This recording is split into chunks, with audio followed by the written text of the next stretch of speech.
President. Dishonesty is clearly in the eye of the beholder, it seems to me, and it's hard to know who the Abbott government holds in more contempt, this parliament or the cleaners who clean it. No doubt the true answer is that the Prime Minister and the Minister for Employment, Senator Eric Abetz, hold both in equal contempt. How the Prime Minister and Senator Abetz have treated cleaners and the Senate has been widely described as shoddy, secretive, dishonest, sneaky, low and underhanded. In fact, it seems to me these descriptions perfectly apply to what we're seeing of the Abbott government as a whole when it comes to the budget, when it comes to the information available about asylum seekers, and now it's increasingly evident that this is how they are treating the Australian public and how they have treated the Senate in relation to this cleaning issue. First, the Prime Minister promised not to cut the pay of cleaners.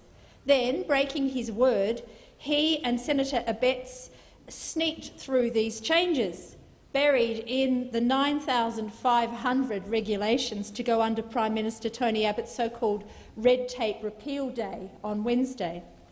Buried in more than 50,000 pages of regulations and acts of parliament to be scrapped was the revelation that the government would abolish the Commonwealth Cleaning Services Guidelines for cleaners employed on government contracts from July 1st. In the last sitting period, the Senate rightly voted to protect the Commonwealth Cleaning Services Guidelines, which ensure fair pay and working conditions of cleaners working in Commonwealth buildings. However, in another low point for this government, Senator Abetz secretly moved to abolish the guidelines and rip away more than 20% of the cleaners' wages by reducing their minimum wage from $22.02 per hour to $17.49 per hour, which can amount to $172 per week. This appears to be a deliberate attempt by Senator Abetz to subvert the parliamentary process. While the parliament was debating this matter, the government was secretly subverting it. Secrecy and subversion is becoming a hallmark of this government, and so is rank dishonesty. The Prime Minister, Tony Abbott, told Parliament on the 16th of June that, and I quote, "I want to make it absolutely crystal clear that no cleaner's pay is reduced." But as he and Senator Abetz know full well, that is not the case. These cleaners, some of the country's lowest paid workers, could lose almost a quarter of their weekly wages under these changes quietly introduced by the Abbott government. Thousands of workers will be hit by the changes, which will strip between $172 and $225 a week from the pockets of full-time contract cleaners who clean government buildings. The guidelines are a form of collective bargaining that lift the wages of workers working for businesses that win government cleaning contracts by between $4.53 and $5.93 an hour above the minimum wage. The minimum wage is very minimum, Mr Acting Deputy President. This brings their weekly wage from $664 to $836 for a 38-hour week for Level 1 and from $724 to $950 a week for Level 3 workers. These are not princely sums of money, and with the wages that we earn in this place, we are very aware of that. There can be no rationale for reducing them further. The Greens believe in fair work. We believe in a fair country, and we believe in looking after those people who are on low incomes. And unlike this government, we don't believe in taking from the have-nots and giving to the haves. The Commonwealth Cleaning Services Guidelines were established to ensure that the cleaners of government buildings are protected and receive fair pay and working conditions. And this was because of the woeful and well-documented history of underpayment, exploitation and unsafe work practices in the cleaning industry. A 2010 Fair Work Ombudsman's audit of cleaning contractors found that 40% of audited businesses did not comply with workplace laws. It recovered almost $500,000 for 934 underpaid workers. But with those changes being scrapped, cleaners working on government jobs could again be reduced to being paid at the lowly award rate, and thus reducing their already low pay of $836 for a 38-hour week to $664. Well now, what do you know? Senator Abbott is dialling back the clock to reintroduce these conditions for some of the lowest paid people in Australia. In his perverse universe, it's those who are already better off, who are entitled to extra benefits, tax breaks and advantages, and not those who are some of the lowest paid in the country. All this at a time when income and wealth inequality is growing globally and in Australia.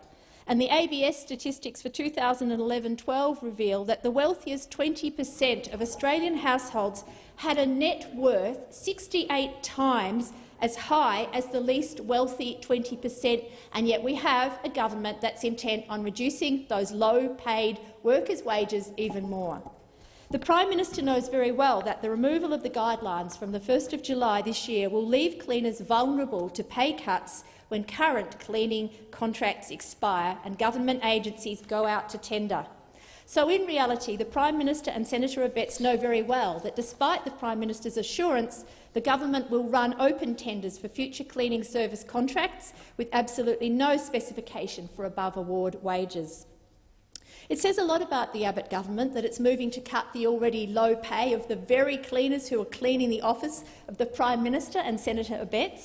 We in this place, we know the work they do. We know that they're the people we greet leaving as we come into work at the break of day. We know the value they provide in keeping our offices clean.